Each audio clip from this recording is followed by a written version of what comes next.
For millennia, the pyramids of ancient Egypt have stood as silent sentinels, guarding secrets of a glorious past. These colossal structures, testaments to the ingenuity and ambition of their creators, have long captivated the human imagination. Yet for centuries, the true nature of ancient Egyptian civilization remained an enigma, a tantalizing puzzle with missing pieces. The hieroglyphs that adorn the walls of temples and tombs, once a vibrant form of communication, lay dormant, their meaning lost to time. Like whispers from a forgotten era, they hinted at stories untold, knowledge yet to be rediscovered. Scholars and explorers alike were left to speculate, piecing together fragments of information from scattered ruins and incomplete records. The grandeur of Egypt's ancient civilization was undeniable. Its monuments, its art, its very existence a testament to a powerful and sophisticated culture. But without the key to unlock its language, its true essence remained elusive. The secrets of the pharaohs, their beliefs, their aspirations, their daily lives, lay hidden behind an impenetrable veil of forgotten scripts. However, the sands of time held a treasure waiting to be unearthed, a discovery that would illuminate the darkness and bring the voices of ancient Egypt back to life. This beacon of knowledge, destined to revolutionize our understanding of this ancient civilization, was the Rosetta Stone.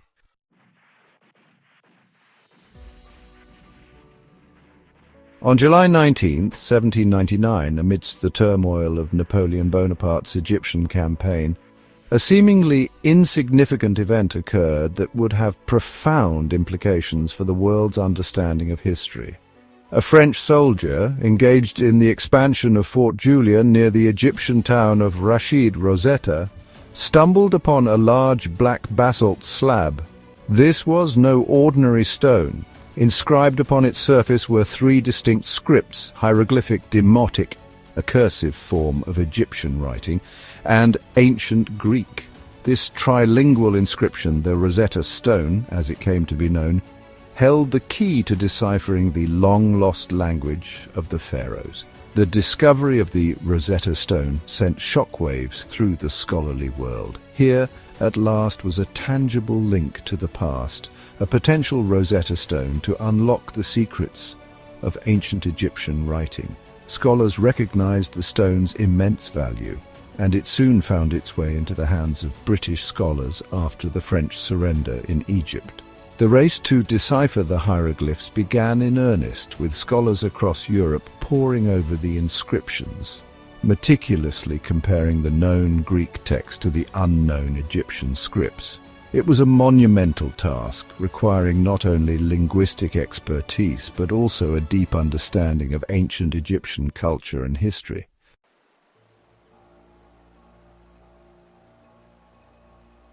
The ancient Greek historian Herodotus famously dubbed Egypt the gift of the Nile. And indeed, the Nile River's presence is deeply intertwined with the very essence of Egyptian civilization. Flowing like a lifeblood through the arid landscape, the Nile provided sustenance, shaped the land, and dictated the rhythm of life for the ancient Egyptians. Its annual floods, predictable and life-giving, deposited fertile silt across the Nile Valley, creating a ribbon of green in an otherwise desolate region.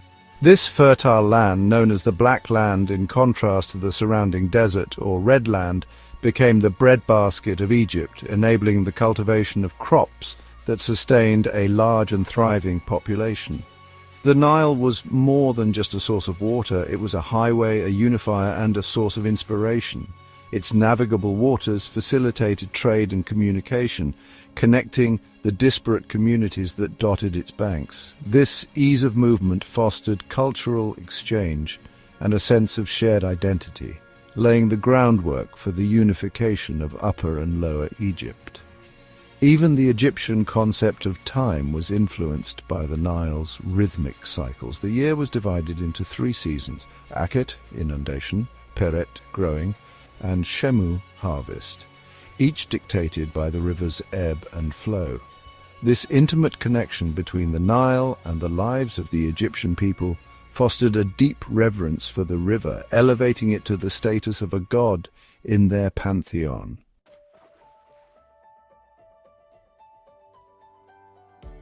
The annual inundation of the Nile was a period of both anticipation and celebration for the ancient Egyptians. As the river swelled with the summer rains in the Ethiopian highlands, its waters would spill over its banks, transforming the arid landscape into a fertile expanse of water.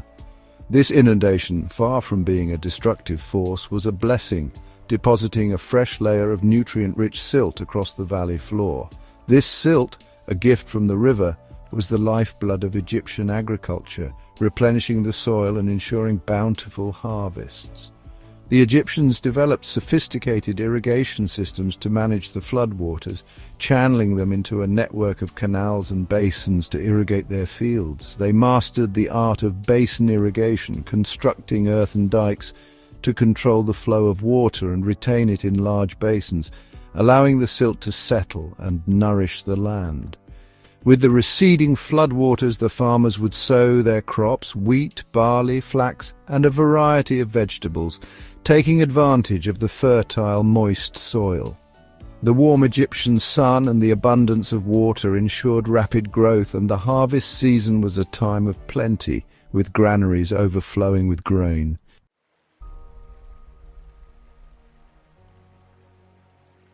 From nomadic life to settled existence, the dawn of Egyptian society. In the millennia preceding the rise of the Pharaohs, the Nile Valley witnessed a gradual transformation in human societies, a shift from nomadic hunter-gatherer lifestyles to settled agricultural communities. This transition, driven by the allure of the fertile Nile Valley, marked a pivotal chapter in the story of ancient Egypt. Early inhabitants, drawn to the abundance of the river, established small settlements along its banks. These early Egyptians, skilled hunters, fishers and gatherers, gradually embraced agriculture, cultivating crops like wheat and barley and domesticating animals like cattle, sheep and goats. As their agricultural practices improved and food surpluses grew, these settlements expanded, evolving into more complex societies. The need to manage irrigation systems, store surplus grain, and defend their lands fostered social organization and the emergence of leadership roles. Over time, these disparate communities coalesced into larger entities, laying the foundation for the emergence of two distinct kingdoms, Upper Egypt in the south, encompassing the narrow Nile Valley, and Lower Egypt in the north, encompassing the fertile Nile Delta.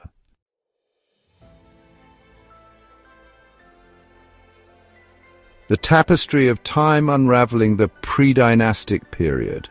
The vast expanse of time preceding the unification of Egypt, known as the pre-dynastic period, stretches back millennia, encompassing a slow and fascinating evolution from nomadic hunter-gatherers to settled agricultural societies. This era, often shrouded in the mists of time, holds the key to understanding the very roots of Egyptian civilization. While written records from this period are scarce, the Egyptian earth itself serves as a rich archive. Its layers holding the remnants of early settlements, pottery shards, and burial sites. These archaeological treasures, painstakingly unearthed and analyzed, provide tantalizing glimpses into the lives and customs of these ancient people. The pre-dynastic period is not a monolithic block of time, but rather a tapestry woven from distinct cultural phases, each named after the archaeological sites where their unique artifacts were first discovered. These cultures, though separated by centuries, represent a continuous thread of human ingenuity and adaptation. From the early hunter-gatherers of the Paleolithic era to the more settled communities of the Neolithic period, the inhabitants of the Nile Valley gradually developed sophisticated tools, mastered the art of pottery making, and cultivated a deep connection with their environment.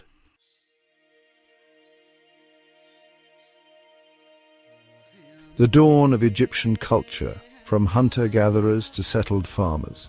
The transition from nomadic hunter-gatherer lifestyles to settled agriculture marked a profound shift in the history of ancient Egypt, laying the groundwork for the rise of civilization. This transformation, driven by the allure of the fertile Nile Valley, unfolded over centuries, shaping the very fabric of Egyptian society. Early hunter-gatherers, drawn to the abundance of the Nile, established seasonal camps along its banks, exploiting its resources for sustenance. They fished in its waters, hunted the animals that grazed its banks, and gathered wild grains and fruits. As they observed the annual cycle of the Nile's floods, they began to grasp the potential of this fertile land. Gradually, these nomadic people began to experiment with agriculture, planting seeds of wild grains and observing their growth. Over generations, they developed techniques for cultivating crops like wheat and barley, mastering the art of sowing and harvesting in sync with the Nile's rhythm. This newfound ability to cultivate crops led to a more settled existence. No longer needing to constantly roam in search of food, these early farmers established permanent villages, constructing simple dwellings from mud brick and reeds. This transition to settled agriculture had far-reaching consequences, laying the foundation for the development of more complex social structures, specialized labor, and ultimately the rise of Egyptian civilization.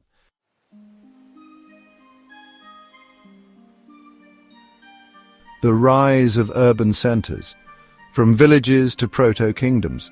As agricultural practices became more sophisticated and food surpluses grew, the small, scattered villages of pre-dynastic Egypt began to expand and evolve, eventually giving rise to larger, more complex settlements, the precursors to the urban centers of later dynasties. This transformation was driven by a number of factors, including population growth, increased trade, and the need for centralized administration to manage irrigation systems and resolve disputes. As settlements grew, so too did the need for specialized labor, leading to the emergence of artisans, craftspeople, and religious leaders.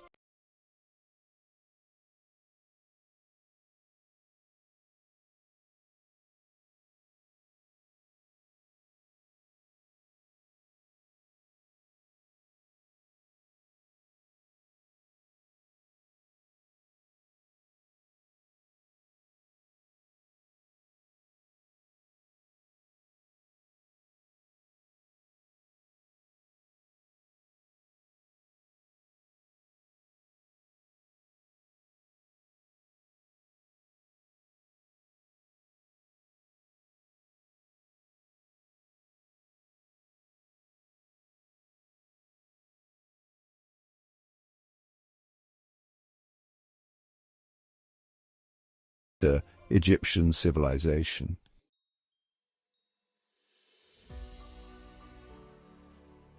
The rise of a unifier, Narmer's ascent to power. As the tapestry of pre-dynastic Egypt unfolded, a pivotal figure emerged from the bustling city of Hierakonpolis in Upper Egypt, destined to forever alter the course of Egyptian history. His name was Narmer, and his reign would mark the dawn of a new era, one characterized by unity, centralized power, and the birth of a unified Egyptian identity. Narmer's origins are shrouded in a blend of historical accounts and mythological narratives, making it difficult to fully disentangle fact from legend. What is clear is that he inherited a kingdom on the brink of transformation, a land ripe for unification after centuries of fragmented rule. Hierakonpolis, strategically located at the crossroads of trade routes and boasting a long tradition of powerful rulers, provided a fertile ground for Narmer's ambitions. His predecessors had already begun the process of consolidating power in Upper Egypt, subduing rival cities and expanding their sphere of influence. Narmer, a skilled warrior and astute politician, recognized the opportunity to forge a united kingdom, bringing an end to the divisions that had long characterized the Nile Valley. His ambition, however, would be tested on the battlefield as he set his sights on the conquest of Lower Egypt, a land rich in resources and strategically vital to control the Nile Delta.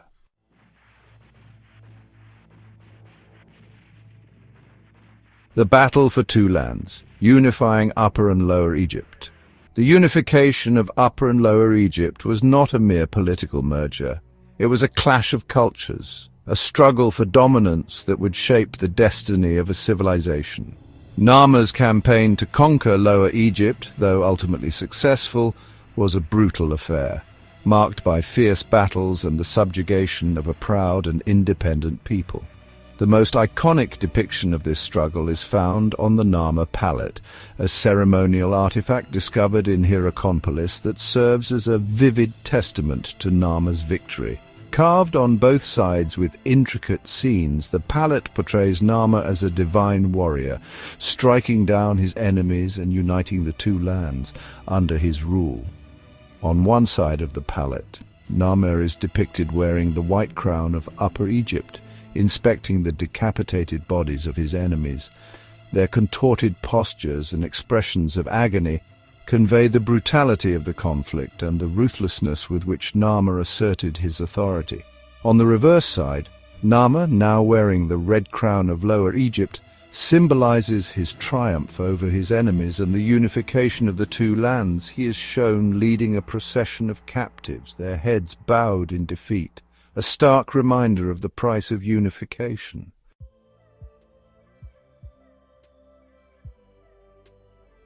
Section 3. Legacy of Unification, the Dawn of Dynastic Egypt. Narmer's conquest of Lower Egypt marked a watershed moment in Egyptian history, ushering in a new era known as the Early Dynastic Period. This era, spanning from approximately 3150 to 2686 BCE, witnessed the consolidation of power under a single ruler, the establishment of a centralized government, and the flourishing of a unified Egyptian culture. The unification of the two lands had profound implications for the development of Egyptian civilization.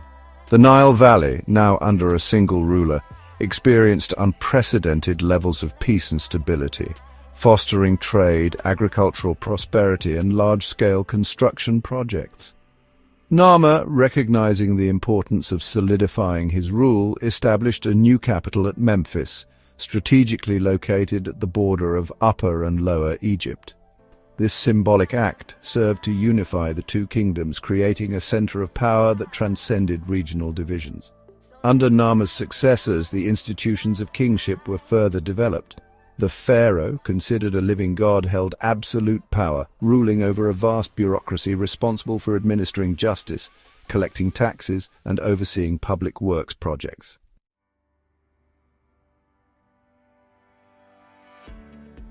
Section 1. The First Dynasty, Consolidation and Innovation.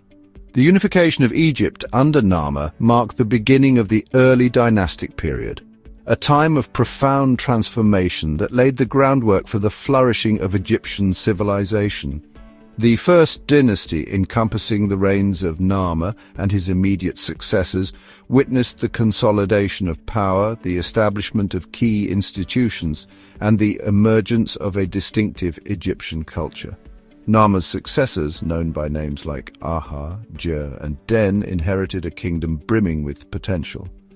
Their reigns were characterized by a focus on strengthening the institutions of government, expanding trade networks, and securing Egypt's borders from external threats. One of the key challenges facing these early rulers was the need to maintain unity between the formerly independent kingdoms of Upper and Lower Egypt. To this end, they adopted a dual kingship, symbolically representing both regions and emphasizing their shared heritage. The First Dynasty also saw significant advances in administration and governance. The pharaoh, considered a living god, ruled over a growing bureaucracy responsible for managing the affairs of state. Viziers, the pharaoh's chief advisors, oversaw the day-to-day operations of government, while scribes, skilled in the art of writing, kept meticulous records.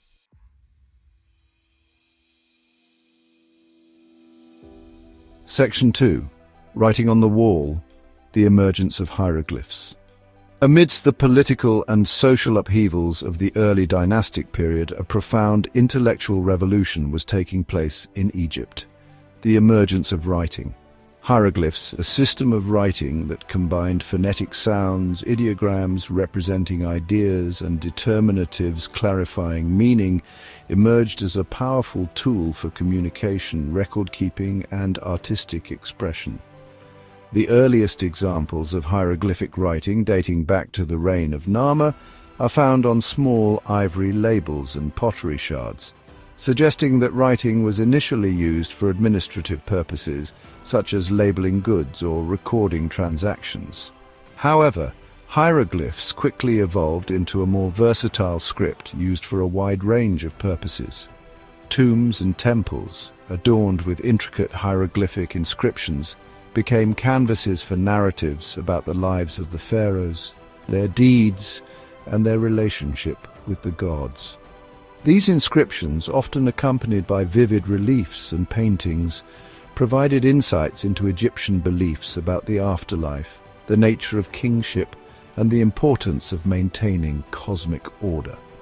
The development of writing had a profound impact on Egyptian culture, transforming it from an oral society reliant on memory and tradition to a literate one, capable of recording and transmitting knowledge across generations.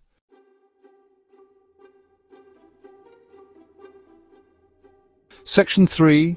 Artistic expressions from tombs to temples. The early dynastic period witnessed a flourishing of artistic expression in Egypt as artisans and craftspeople honed their skills, experimenting with new materials and techniques. From the grandeur of royal tombs to the intricate details of everyday objects, Egyptian art reflected the growing sophistication and aesthetic sensibilities of this emerging civilization. Tombs, considered the eternal homes of the deceased, were lavishly decorated with scenes from life, the afterlife, and the pharaoh's divine status. Wall paintings, often executed in vibrant colors, depicted the deceased enjoying banquets, hunting expeditions, and other pleasures of the afterlife. Sculpture, too, played a prominent role in early dynastic art. Statues of pharaohs, often carved from hard stones like granite and diorite, conveyed an aura of power and authority. Their idealized features, rigid postures, and imposing size served to reinforce the pharaoh's divine status and his role as intermediary between the gods and the people. The development of new technologies, such as the use of copper tools and the invention of faience, a type of glazed ceramic, expanded the artistic possibilities for Egyptian artisans. Intricately crafted jewelry, amulets, and other decorative objects, often adorned with religious symbols and hieroglyphic inscriptions, became expressions of personal piety and social status.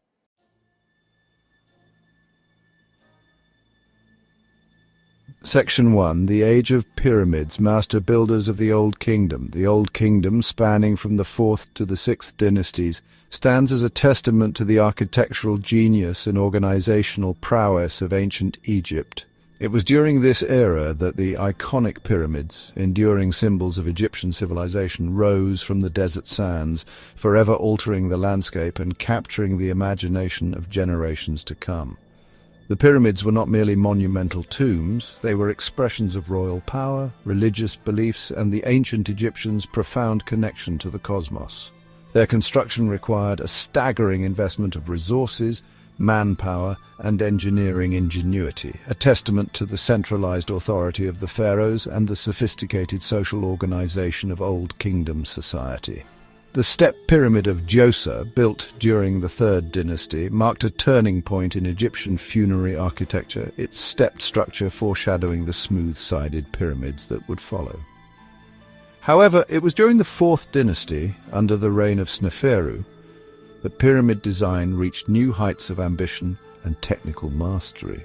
The pyramids were not solitary structures, but rather part of vast funerary complexes that included temples, causeways, and subsidiary pyramids for the pharaoh's family members. These complexes, designed to ensure the pharaoh's smooth transition to the afterlife, were meticulously planned and executed, reflecting the ancient Egyptians' belief in the importance of maintaining cosmic order even in death.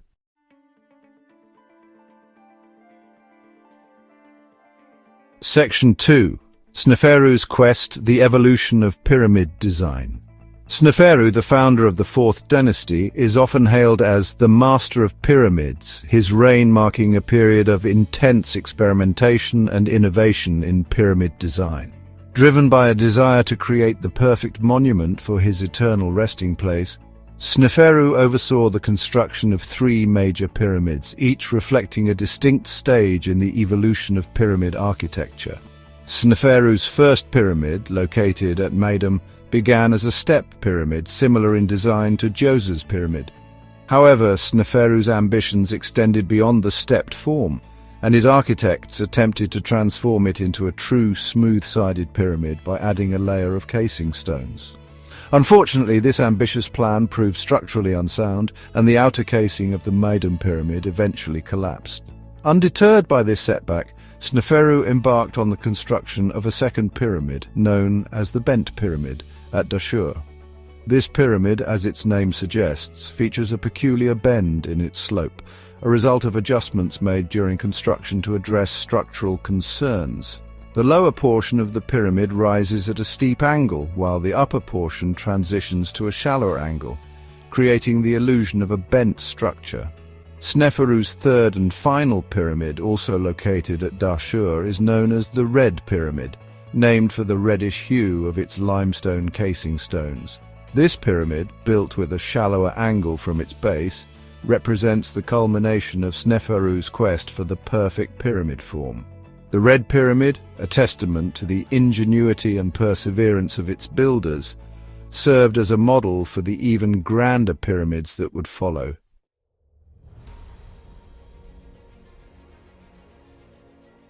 The Giza Plateau, located on the outskirts of modern-day Cairo, stands as a timeless testament to the ambition, architectural genius, and organizational prowess of ancient Egypt. It was here, during the 4th dynasty, that 3 of Egypt's most iconic pharaohs, Khufu, Khafre, and Menkaure, constructed their monumental tombs, forever etching their names into the annals of history. The Great Pyramid of Giza, built by Khufu, reigns supreme as the largest and most impressive of the Giza pyramids. Its sheer scale is awe-inspiring, with its base covering an area of over 13 acres, and its original height reaching 481 feet, making it the tallest man-made structure in the world for over 3,800 years. Khafre's pyramid, though slightly smaller than Khufu's, is no less impressive. Its distinctive feature is the Great Sphinx, a colossal limestone statue depicting a mythical creature with the body of a lion and the head of a pharaoh, guarding the entrance to Khafre's pyramid complex. The Sphinx, with its enigmatic smile and imposing presence, has captivated the imaginations of travelers and scholars for millennia. Menkaure's pyramid, the smallest of the 3, completes the Giza triad. Though more modest in scale, Menkaure's pyramid complex features a refined elegance, its temples and subsidiary pyramids showcasing the architectural sophistication of the late 4th dynasty.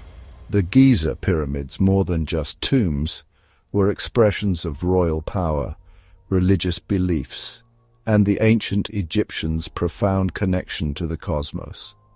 Their construction, involving tens of thousands of laborers, skilled artisans, and years of relentless effort, stands as a testament to the centralized authority of the pharaohs and the organizational capabilities of Old Kingdom society.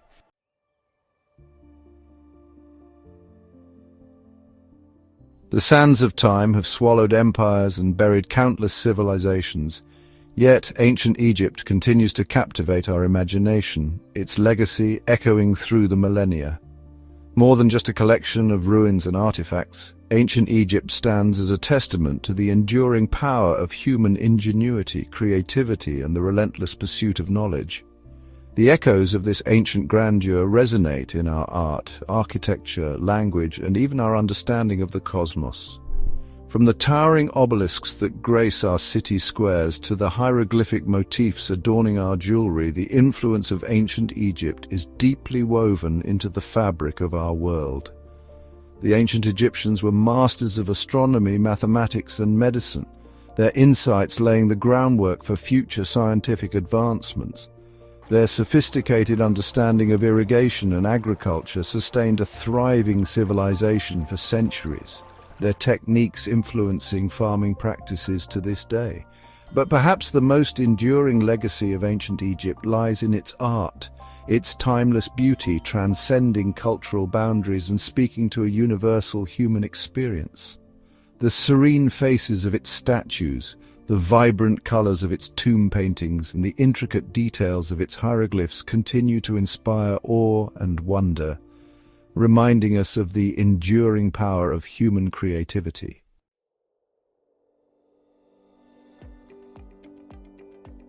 The journey into the heart of ancient Egypt is a journey through time, a quest to unravel the mysteries of a civilization that flourished millennia ago. It is a journey made possible by the tireless efforts of archaeologists, historians, linguists, and countless others who have dedicated their lives to piecing together the fragments of the past. Each unearthed artifact, each deciphered inscription, each reconstructed tomb brings us closer to understanding the lives, beliefs, and aspirations of the ancient Egyptians. We marvel at their architectural prowess, their artistic sensibilities, and their sophisticated understanding of the natural world. The discovery of the Rosetta Stone, that pivotal moment when the hieroglyphs whispered their secrets once more, opened a window into a lost world. Through the painstaking work of deciphering this ancient script, we gained access to a treasure trove of knowledge, unlocking the stories etched into the walls of temples and tombs. The study of ancient Egypt is an ongoing process, a continuous dialogue between the past and the present. New discoveries are constantly being made, challenging our assumptions and deepening our understanding of this complex and fascinating civilization.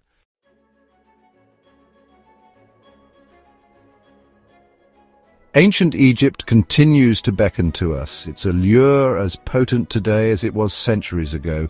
We are drawn to its mysteries, its grandeur, and its enduring legacy, seeking inspiration in its art, wisdom in its philosophy, and a connection to a past that feels both familiar and profoundly different from our own.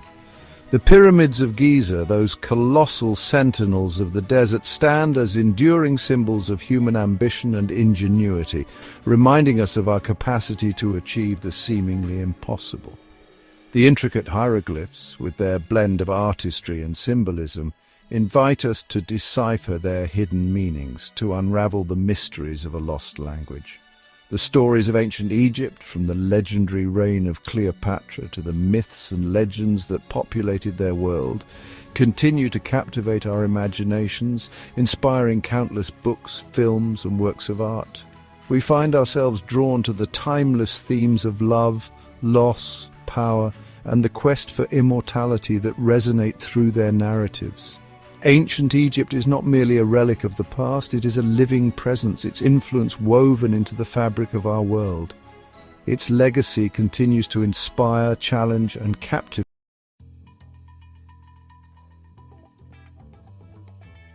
Ancient Egypt. The very name conjures images of towering pyramids, enigmatic hieroglyphs, and powerful pharaohs. It's a civilization that continues to captivate us millennia after its zenith, a testament to its enduring legacy. But beyond the grandeur and the mystery lies a complex tapestry woven from the threads of dynastic upheaval, resource management, and the ebb and flow of centralized power. This essay delves into the heart of ancient Egypt, exploring the intricate dance between these forces from the rise of the Old Kingdom to the twilight of the Sixth Dynasty. The story of ancient Egypt is often told through the lens of its pharaohs, those god-kings who ruled with absolute authority. Yet to truly understand the trajectory of this civilization, we must look beyond the reigns of individual rulers and examine the systems and structures that underpinned their power. Resource management, in particular, played a pivotal role in shaping the destiny of ancient Egypt. The Nile, that life-giving river, was more than just a source of water. It was the very foundation of Egyptian society. The annual floods brought fertile silt that nourished the land, enabling the Egyptians to cultivate crops and sustain a large population. This abundance, however, was not without its challenges. Harnessing the power of the Nile required sophisticated irrigation systems, careful planning, and a centralized authority capable of coordinating large-scale labor projects.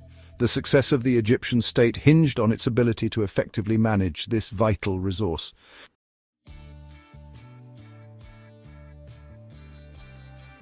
The ebb and flow of centralized power is another defining theme in ancient Egyptian history.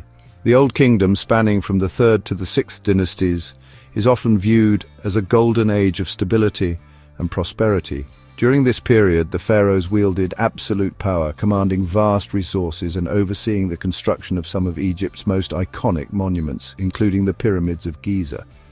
Yet, even at the height of its power, the centralized authority of the Old Kingdom was not immune to challenge. The nomarchs, provincial governors appointed by the pharaoh, gradually accrued power and influence, particularly in the latter stages of the Old Kingdom. This decentralization of power, coupled with internal strife and economic pressures, ultimately contributed to the collapse of the Old Kingdom and the onset of the First Intermediate Period. The First Intermediate Period, often depicted as a time of chaos and instability, marked a significant departure from the rigid, centralized structure of the Old Kingdom. With the pharaoh's authority diminished, local rulers asserted their independence, leading to a period of fragmentation and regionalism. However, it was also a time of innovation and cultural exchange, as different regions of Egypt interacted more freely, unconstrained by the dictates of a powerful central government.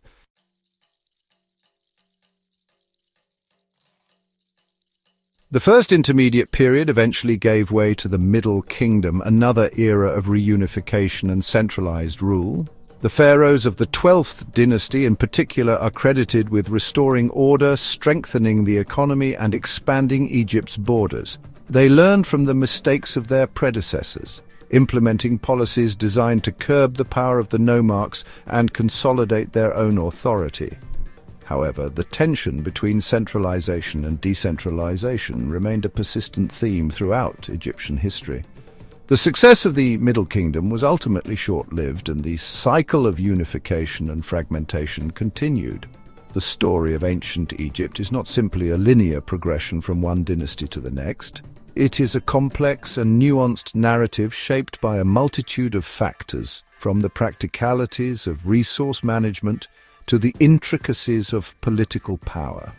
By examining the interplay between these forces, we can gain a deeper appreciation for the challenges and triumphs of this remarkable civilization, as well as the enduring legacy it has left on the world.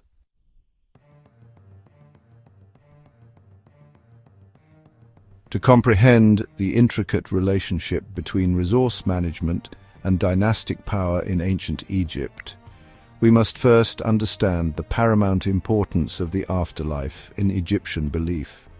For the Egyptians, death was not an end but a transition, a journey to another realm where the deceased would live on eternally. This belief permeated every aspect of Egyptian society, from their art and architecture to their daily lives. Mortuary complexes, elaborate structures built to house the tombs of pharaohs and their consorts, were not merely burial grounds. They were microcosms of the Egyptian world, designed to provide the deceased with everything they would need for a comfortable and prosperous afterlife. These complexes required vast quantities of resources, both material and human, to construct and maintain. The construction of a pyramid, for instance, involved quarrying massive blocks of stone, transporting them over long distances, and then meticulously shaping and fitting them together with astonishing precision. This monumental task demanded a highly skilled workforce, sophisticated engineering knowledge, and a centralized authority capable of mobilizing and coordinating the labor of thousands.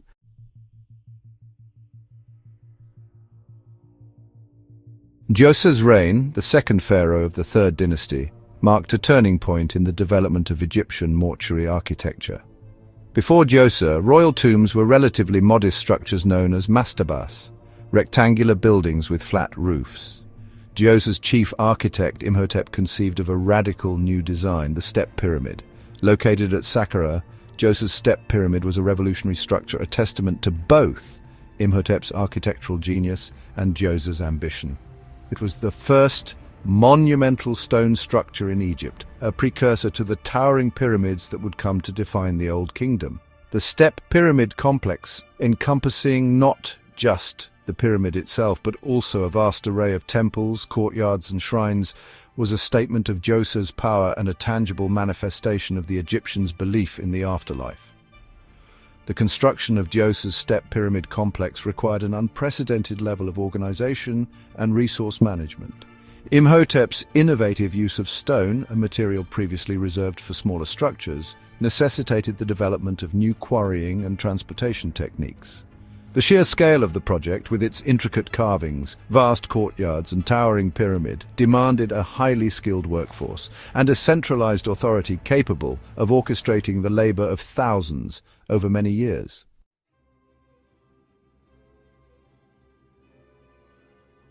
Djoser's successors in the Third Dynasty continued to build upon his legacy, constructing their own impressive mortuary complexes, though none would rival the sheer audacity of the Step Pyramid.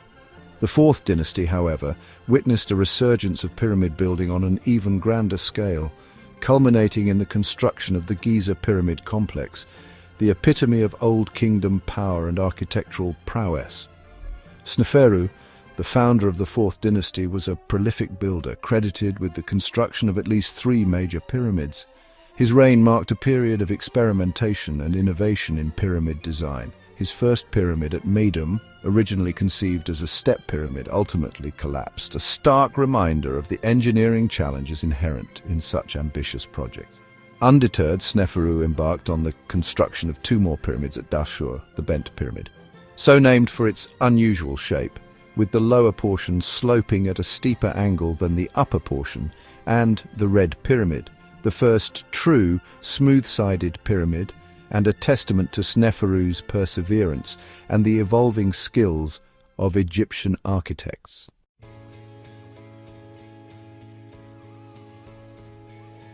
As the pharaohs of the Fourth Dynasty focused their energies on ambitious building projects and military campaigns, a subtle shift in power was taking place within Egyptian society. The priesthood, once relegated to a largely ceremonial role, gradually began to amass wealth and influence. Temples, dedicated to a pantheon of gods and goddesses, became important centers of economic and social activity. The priesthood's growing power stemmed in part from their role as intermediaries between the people and the divine. They performed elaborate rituals, offered sacrifices, and interpreted the will of the gods, ensuring the favor of the divine upon the land and its people. This spiritual authority translated into tangible power as temples accumulated vast estates, received generous donations from the pharaoh and wealthy patrons, and wielded considerable influence over the lives of ordinary Egyptians. The pharaohs, while still wielding absolute power, recognized the importance of maintaining a good relationship with the priesthood. They endowed temples with land and riches, appointed their favored officials to high priestly positions, and often participated in religious ceremonies demonstrating their piety and seeking the blessing of the gods. This symbiotic relationship, however, also contained the seeds of potential conflict.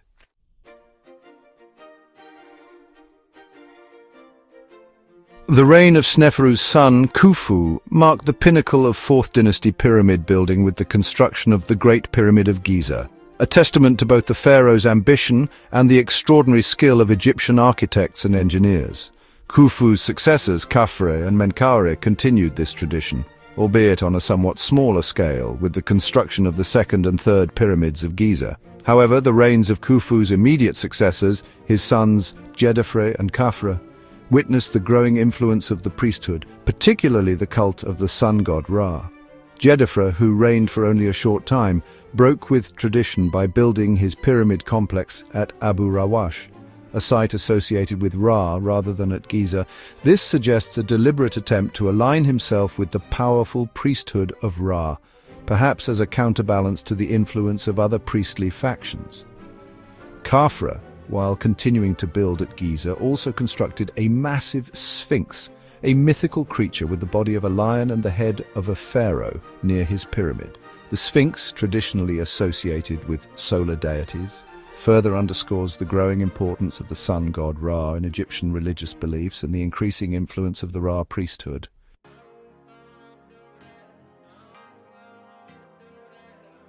The Fifth Dynasty marked a period of transition, with the pharaohs continuing the tradition of pyramid building, while also placing a greater emphasis on the worship of Ra.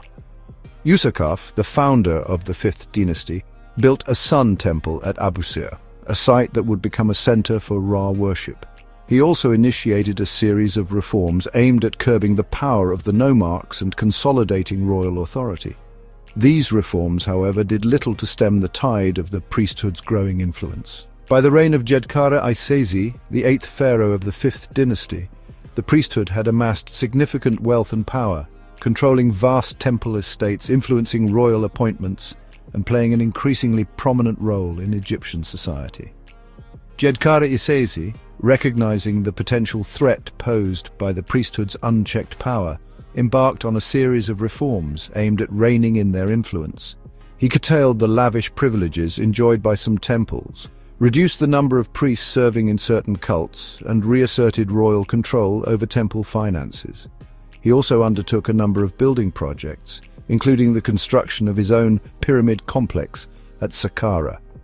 In an effort to bolster royal prestige and authority, Djedkare Isesi's reforms, while significant, were ultimately unable to reverse the trend of the priesthood's growing influence. The priesthood, deeply embedded in Egyptian society and enjoying widespread popular support, proved to be a formidable force, one that would continue to shape the political and religious landscape of ancient Egypt for centuries to come.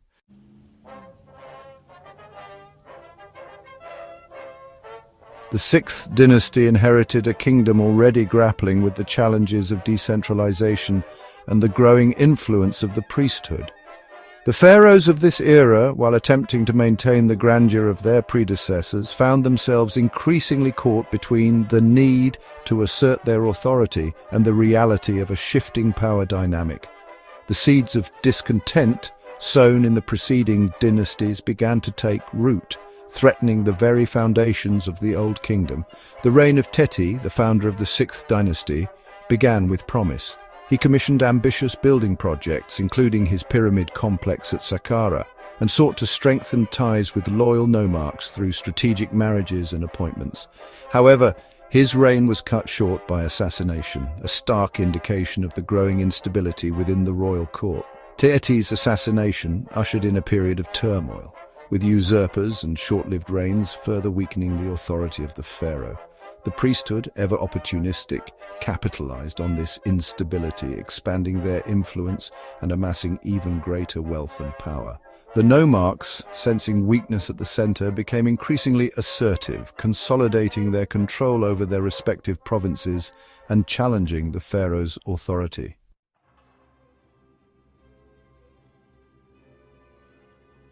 The reign of Pepi II, who ascended to the throne as a child, is both remarkable and tragic. He would rule for nearly a century, the longest reign in Egyptian history, but his reign also witnessed the gradual unraveling of the Old Kingdom's centralized power structure. Pepi II's long reign, while initially a period of stability and prosperity, ultimately contributed to the kingdom's decline. As he aged, his grip on power weakened, allowing the nomarchs and the priesthood to further expand their influence. The practice of co-regency, intended to ensure a smooth transition of power, seems to have fallen by the wayside, creating uncertainty about the succession and emboldening those eager to seize power for themselves. The nomarchs, once appointed by the pharaoh and answerable to him, became increasingly independent, styling themselves as virtual kings within their own domains. They constructed elaborate tombs rivaling those of the pharaohs and raised their own armies, further eroding the pharaoh's military power. The priesthood, with their vast temple estates and control over vital religious ceremonies, wielded significant influence, often acting as power brokers in their own right.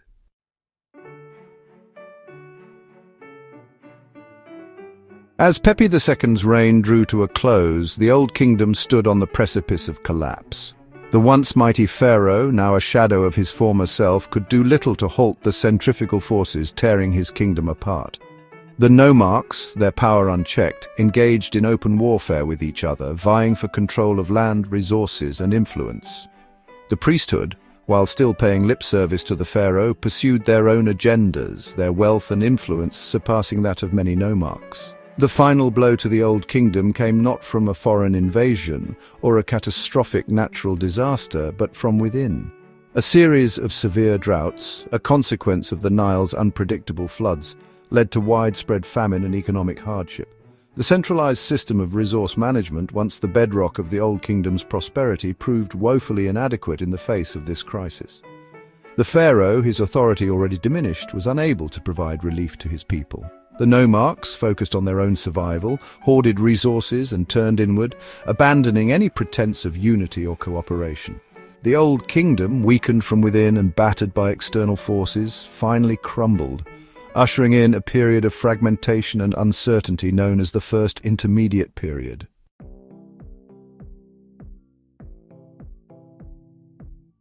The collapse of the Old Kingdom marked a profound turning point in ancient Egyptian history.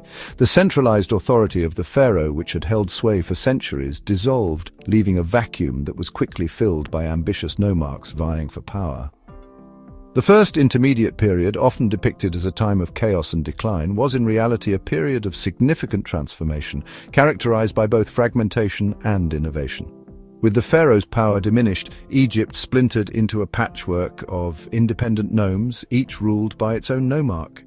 These local rulers, no longer beholden to a distant pharaoh, asserted their autonomy, engaging in both warfare and diplomacy as they sought to expand their territories and influence. This period of decentralization, while undoubtedly turbulent, also fostered a degree of regionalism and cultural diversity. Freed from the constraints of a rigid centralized structure, local centers of power flourished, developing their own distinct artistic styles, religious practices, and political institutions. The First Intermediate Period, far from being a dark age, witnessed a flowering of creativity and innovation as Egyptians adapted to a new political reality.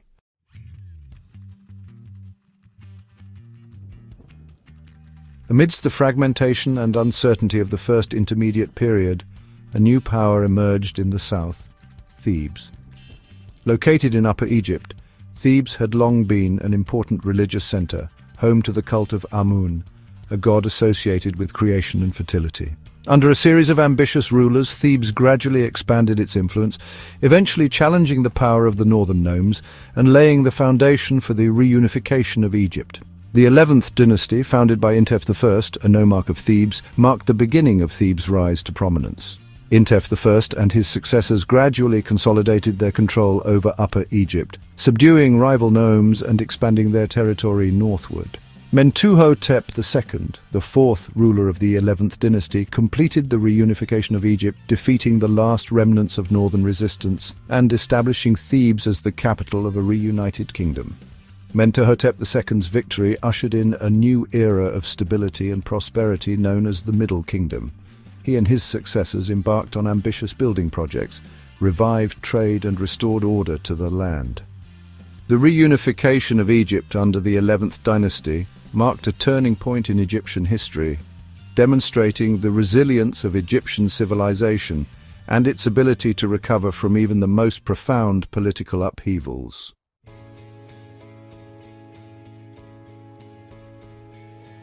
The 11th dynasty, while successful in reunifying Egypt, proved to be short-lived. Internal strife and a renewed challenge from the north led to its decline and eventual replacement by the 12th dynasty. The transition from the 11th to the 12th dynasty, while not as tumultuous as the collapse of the Old Kingdom, highlights the ongoing struggle for power and the shifting sands of political authority in ancient Egypt. Mentuhotep IV, the last ruler of the 11th dynasty, faced a number of challenges, including a rebellion in the north and growing discontent among some powerful nomarchs. His reign ended under mysterious circumstances, and he was succeeded by Amenemhat I, the founder of the 12th dynasty, who may have been a usurper or a relative of Mentuhotep IV, who seized power during a time of instability. Amenemhat I, recognizing the fragility of his position, took steps to consolidate his authority and secure the dynasty he had founded. He moved the capital from Thebes to Itjitawi, a site near the modern city of Lisht, strategically located between Upper and Lower Egypt. This move allowed him to more effectively control both regions of the kingdom and to counterbalance the influence of the powerful Theban priesthood.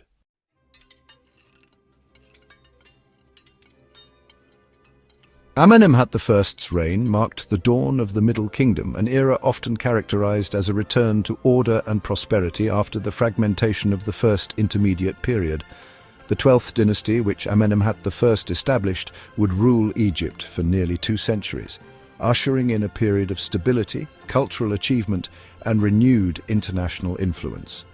Learning from the mistakes of their predecessors, the 12th dynasty pharaohs implemented policies designed to strengthen central authority and prevent the kind of decentralization that had contributed to the Old Kingdom's demise.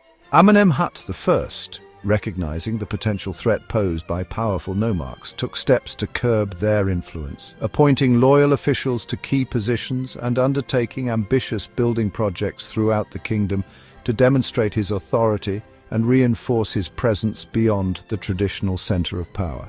He also revived the practice of co-regency, making his son, Senusret I, his co-ruler in the 20th year of his reign. This practice, while not without its own challenges, helped to ensure a smooth transition of power and prevented the kind of succession disputes that had plagued earlier dynasties. By the time of Amenemhat I's death, the 12th dynasty was firmly established, laying the groundwork for a golden age of Egyptian history.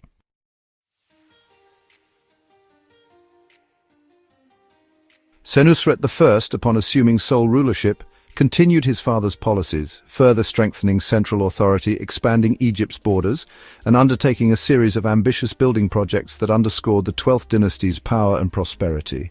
He campaigned south into Nubia, securing Egypt's southern border and establishing a series of forts to protect trade routes and control access to Nubian gold mines, a vital source of wealth for the Egyptian kingdom.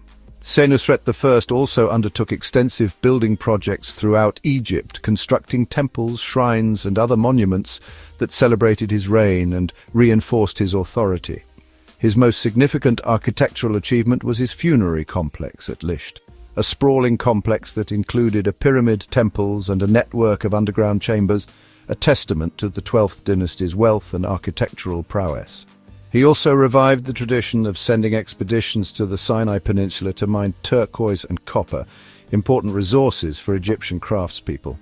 His reign, marked by both military success and economic prosperity, set the stage for the 12th dynasty's golden age. His successors, Amenemhat II, Senusret II, and Senusret III, continued his policies, further consolidating Egypt's power and influence. They maintained a strong military presence in Nubia, expanding Egypt's control over the region and establishing trading posts that facilitated the flow of goods between Egypt and its southern neighbors. These pharaohs also undertook ambitious building projects, constructing temples, pyramids, and other monuments that showcased their piety, power, and artistic sensibilities. The 12th dynasty, through its shrewd combination of military strength, economic acumen, and political savvy, ushered in a golden age for Egypt, a period of stability, prosperity, and cultural achievement that would stand as a high watermark in Egyptian history.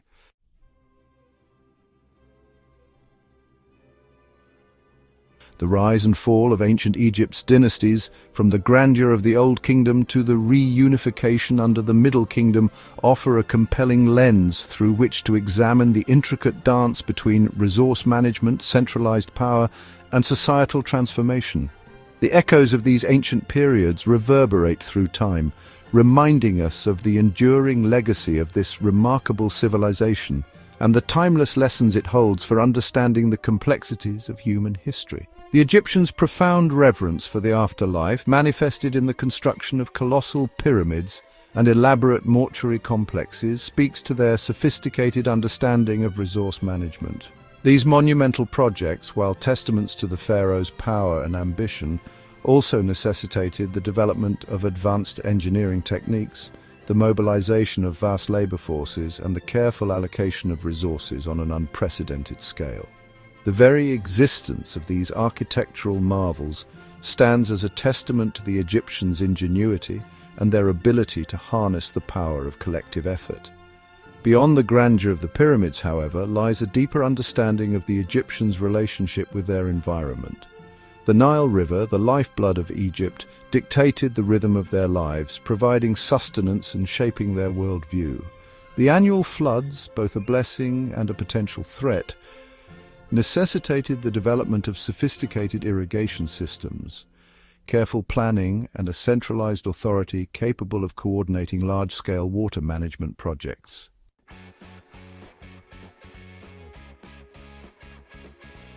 The ebb and flow of centralized power, a recurring theme throughout Egyptian history, reveals the delicate balance between the pharaoh's authority, the influence of the priesthood, and the ambitions of regional rulers.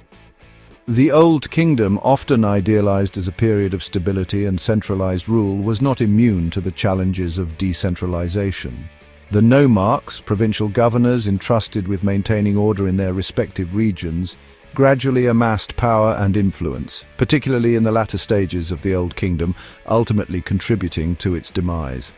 The First Intermediate Period, often characterized as a time of chaos and decline, demonstrates the resilience of Egyptian society and its capacity for adaptation. With the pharaoh's authority diminished, local rulers asserted their independence, leading to a period of fragmentation and regionalism. Yet this era also witnessed a flowering of creativity and innovation, as different regions developed their own distinct artistic styles, religious practices, and political institutions. The reunification of Egypt under the Middle Kingdom, ushered in by the 11th and 12th dynasties, underscores the importance of strong leadership, strategic alliances, and a renewed focus on centralized authority. The pharaohs of this era, learning from the mistakes of their predecessors, implemented policies designed to curb the power of the nomarchs, strengthen the central government, and restore order to the land.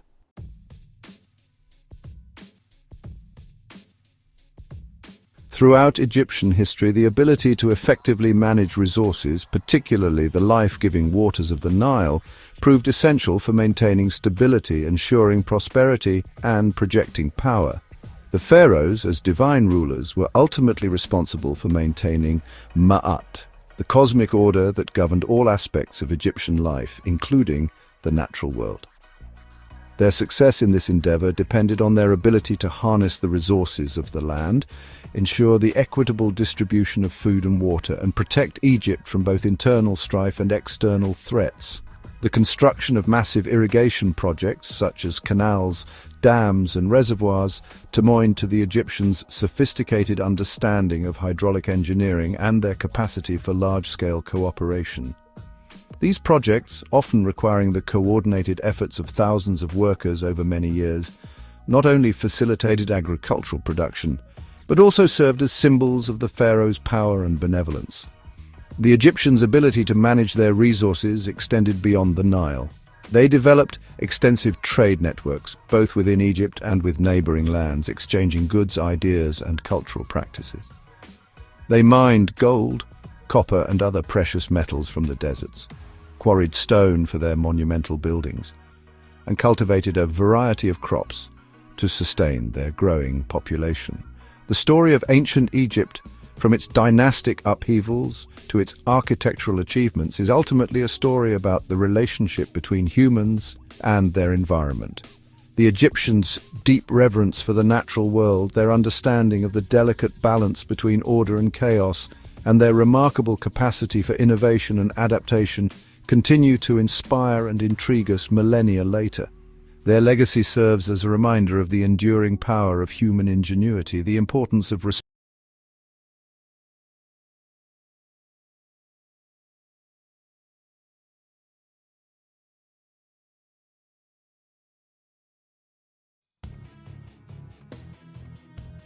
The late 13th century BC saw the rise of a new dynasty in Egypt, the 19th dynasty. This marked a return to strength and stability after a period of internal strife and weakness. Seti I, the second pharaoh of this dynasty, was a formidable warrior king. He was determined to restore Egypt's former glory and expand its borders. Seti I launched a series of military campaigns to reclaim lost territories in Syria and Nubia. He faced fierce resistance from the Hittites, a powerful empire in Anatolia, who had been expanding their influence into Syria. Seti's campaigns were successful in pushing back the Hittites and reasserting Egyptian control over these regions. Seti I's victories were crucial for several reasons. Firstly, they secured Egypt's northern border and restored control over valuable trade routes. Secondly, they replenished the royal coffers with much-needed resources and tribute. Lastly, they established Seti as a powerful and respected ruler, paving the way for his son, Ramses II, to inherit a strong and prosperous kingdom. Ramses II succeeded his father, Seti I, and reigned for 66 years. He is considered one of Egypt's greatest pharaohs. Ramses continued his father's military campaigns, aiming to further expand Egypt's empire and secure its borders. Ramses II's early campaigns focused on securing control of Nubia to the south and Canaan to the north. He led successful campaigns against various enemies, including the Nubians, Libyans, and Shasu Bedouin. These victories solidified Egyptian control over these regions and provided access to valuable resources and trade routes. However, Ramses II's most enduring conflict was with the Hittites. The Hittites, under their king Muwatalli II, posed a significant threat to Egyptian interests in Syria. The stage was set for a clash of empires, culminating in the epic Battle of Kadesh. The Battle of Kadesh, fought in 1274 BC, was one of the largest chariot battles in ancient history.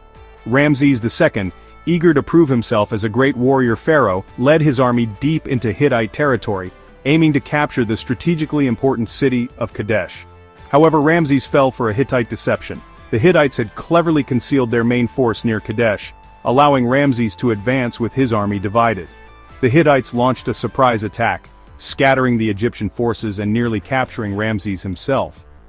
Despite being caught off guard, Ramses II rallied his troops and fought back with ferocity. He personally led charges against the Hittite lines, displaying great courage and military skill. The battle raged for hours, with both sides suffering heavy casualties. The Battle of Kadesh ended in a stalemate. Neither side achieved a decisive victory. Ramses II, though initially claiming a great victory, was forced to retreat back to Egypt. The Hittites, though inflicting heavy losses on the Egyptians, were unable to press their advantage. The Battle of Kadesh had a profound impact on both empires. It led to an uneasy peace treaty, the earliest known peace treaty in history, between the Egyptians and Hittites. This treaty recognized the existing borders and established a period of relative peace and stability in the region. However, the rivalry between the two powers continued, with occasional skirmishes and proxy wars erupting over the following decades.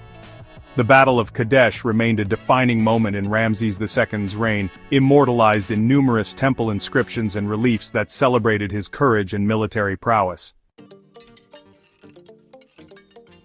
Ramses III, the third pharaoh of the 20th dynasty, ruled Egypt from 1186 to 1155 BC. He inherited a kingdom facing new and unprecedented threats. The Late Bronze Age was a time of great upheaval, with widespread famine, migrations, and conflict disrupting the established order.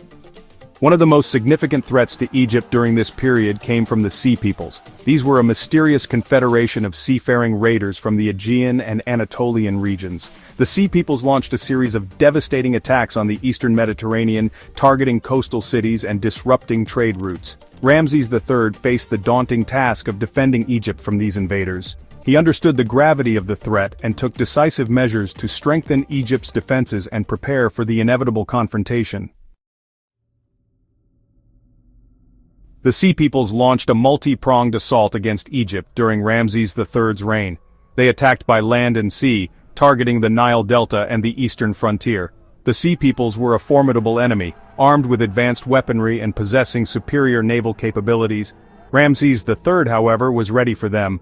He had fortified key strategic locations, assembled a powerful army and navy, and employed cunning tactics to counter the Sea Peoples' advances.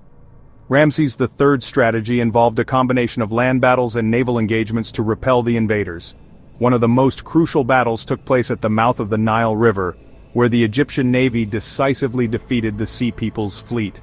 This victory prevented the invaders from gaining a foothold in the Nile Delta and advancing towards the Egyptian heartland. Ramses III's victories against the Sea Peoples were a defining moment in his reign and a turning point in Egyptian history. His decisive actions saved Egypt from the fate that befell other great powers in the Late Bronze Age, such as the Hittite Empire and the Mycenaean civilization, both of which collapsed under the onslaught of the Sea Peoples. Ramses III's victories ensured the survival of Egyptian civilization and its cultural heritage. He is hailed as the last great pharaoh of the New Kingdom, a period of unprecedented prosperity and imperial expansion for Egypt. However, the victories against the Sea Peoples came at a cost. The prolonged conflicts and the need to maintain a strong military presence drained Egypt's resources and weakened its economy. This set the stage for a period of decline and instability in the centuries that followed. Despite Ramses III's victories, the late Bronze Age collapse had a profound impact on Egypt. The collapse of international trade networks, widespread famine, and internal strife weakened the Egyptian state. Ramses III's successors faced a series of challenges including economic hardship, political instability, and the rise of powerful local officials. The once mighty Egyptian empire contracted, losing control of its foreign territories and facing increasing threats from within. The late Bronze Age collapse marked the end of an era for Egypt and the ancient Near East. The collapse of the Bronze Age world ushered in a new era, the Iron Age, characterized by the rise of new empires and civilizations. However, the legacy of the Ramessid pharaohs, their military prowess, and their monumental building projects continued to inspire awe and wonder for centuries to come.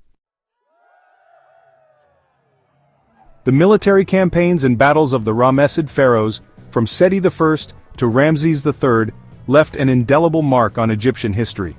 These warrior kings restored Egypt's former glory, expanded its empire, and defended it from formidable enemies like the Hittites and the Sea Peoples. Their reigns represent a pivotal period in ancient Egyptian history, marked by both great power and ultimate decline. The Ramessid pharaohs left behind a legacy of monumental architecture, impressive military achievements, and a rich tapestry of stories and legends that continue to captivate and intrigue us today. The battles they fought, the treaties they signed, and the monuments they built offer a glimpse into a fascinating and turbulent era in human history, reminding us of the enduring power of empires, the ebb and flow of civilizations, and the enduring legacy of the pharaohs who ruled ancient Egypt. Gap 3S. As the sun set on the reign of Seti I, a new dawn was on the horizon for Egypt. Enter Ramses II, the son of Seti I, a prince destined to become one of Egypt's greatest pharaohs. From a young age, Ramses showed remarkable promise, trained in the arts of war and governance. His early years were marked by rigorous preparation, as he accompanied his father on military campaigns and learned the intricacies of statecraft. Gap 3S. Ramses II ascended to the throne at a time when Egypt's power was both vast and vulnerable. His reign would be defined by his ambition to not only maintain but expand Egypt's influence. One of his first acts as pharaoh was to solidify Egypt's borders and establish his authority over the lands his father had fought so hard to secure. Gap 3S. But Ramses II was not content with mere consolidation. He sought to leave a mark that would echo through the ages. His campaigns against the Hittites, culminating in the famous Battle of Kadesh, showcased his military prowess and strategic genius. Though the battle ended in a stalemate, it led to the first recorded peace treaty in history, a testament to Ramses's diplomatic acumen. Gap 3S. Ramses II's legacy, however, extends beyond the battlefield. He embarked on an unprecedented building program, commissioning the construction of monumental structures that still stand today. The temples of Abu Simbel, the Ramesseum, and the expansion of Karnak are just a few examples of his architectural achievements that symbolized Egypt's grandeur and his divine kingship. Gap 3S. His reign, spanning over 6 decades, was a period of relative stability and prosperity for Egypt. But it was also a time of great personal achievement for Ramses II, who fathered over 100 children and was deified in his own lifetime. His image and accomplishments were immortalized in countless statues and inscriptions, ensuring that his name would be remembered for millennia. Gap 3S. Ramses II's journey from prince to pharaoh is a story of ambition, resilience, and unparalleled legacy. Through his military conquests, architectural marvels, and diplomatic successes, he carved a place for himself in the annals of history as Ramses the Great, a ruler whose influence and accomplishments would be revered for generations to come. Gap 3S. As we reflect on the rise of Ramses II, we are reminded of the enduring spirit of the pharaohs who shaped ancient Egypt. Their legacies continue to inspire awe and admiration, a testament to a civilization that, despite its eventual decline, achieved remarkable feats that still captivate us today. Gap 3S. The Battle of Kadesh stands as one of the most significant military engagements of the ancient world. Taking place in 1274 BCE, this clash between the Egyptian forces led by Ramses II and the Hittite army under King Muwatalli II was a showcase of strategy, bravery, and tactical ingenuity. Gap 3S, Ramses II, eager to assert his dominance and expand Egypt's territories, led his troops with a bold and calculated plan.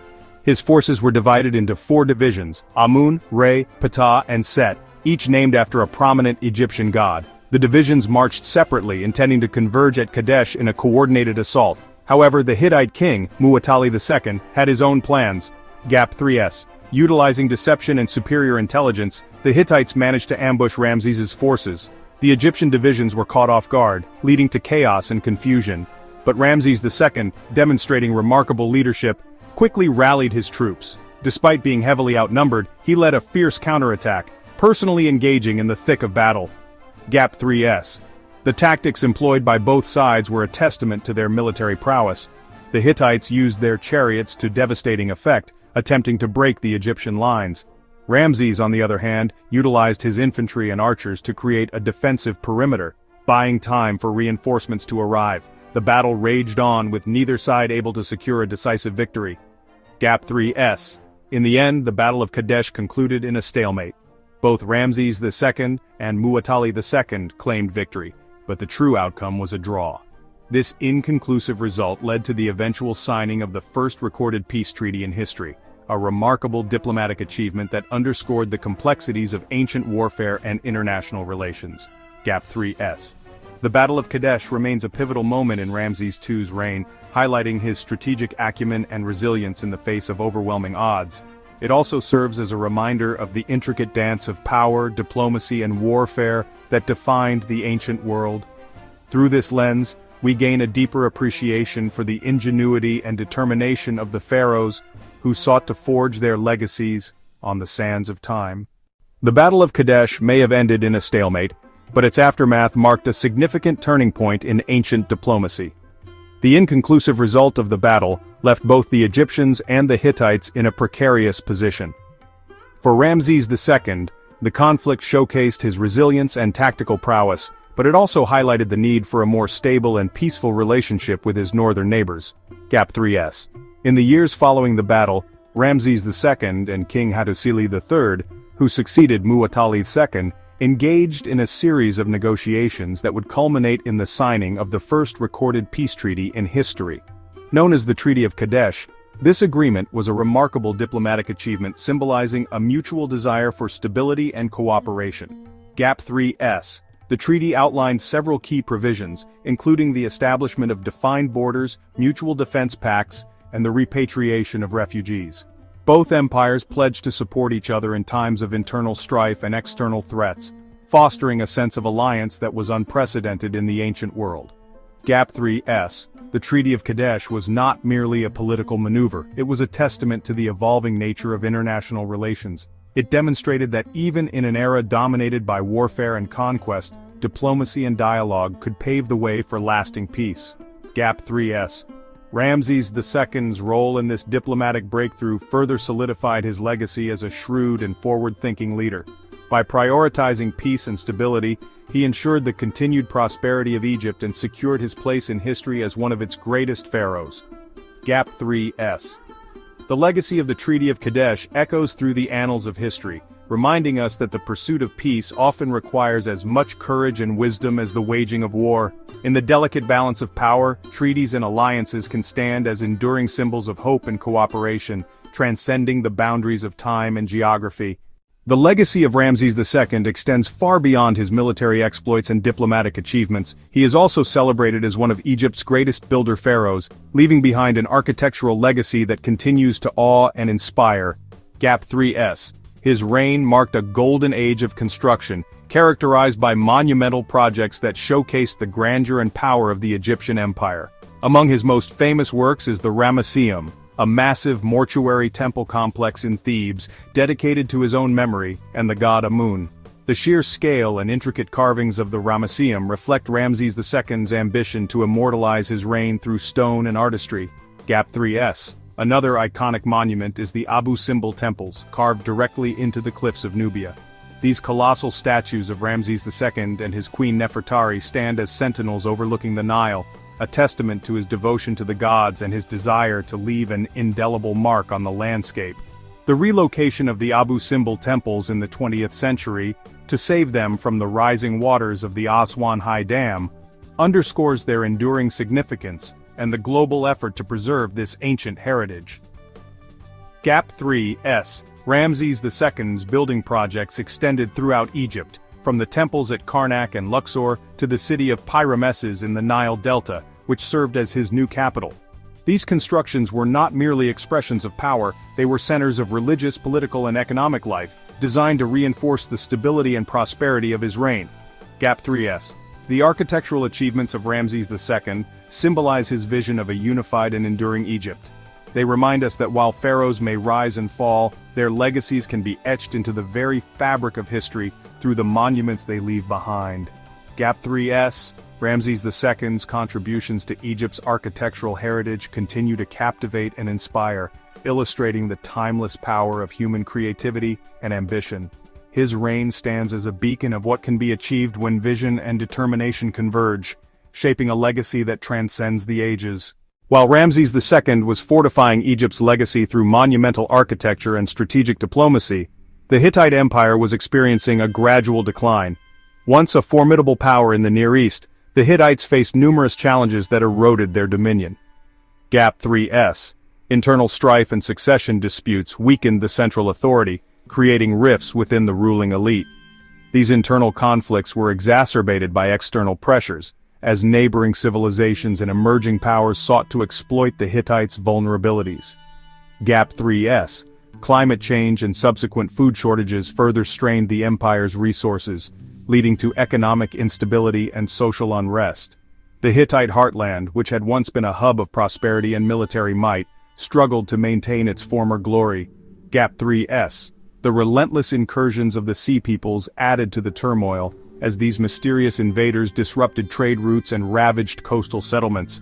The Hittites, already weakened by internal and environmental factors, found it increasingly difficult to repel these persistent threats. Gap 3s. As the Hittite Empire crumbled, its territories were gradually absorbed by neighboring states, marking the end of an era. The decline of the Hittite Empire serves as a poignant reminder of the fragility of even the most powerful civilizations. Gap 3s. It illustrates how a combination of internal discord, environmental challenges, and external pressures can bring about the downfall of an empire. Yet, the legacy of the Hittites endures through their cultural and technological contributions, which continue to influence the civilizations that followed. Gap 3s. The story of the Hittite decline is not just a tale of loss, but also a testament to the enduring impact of their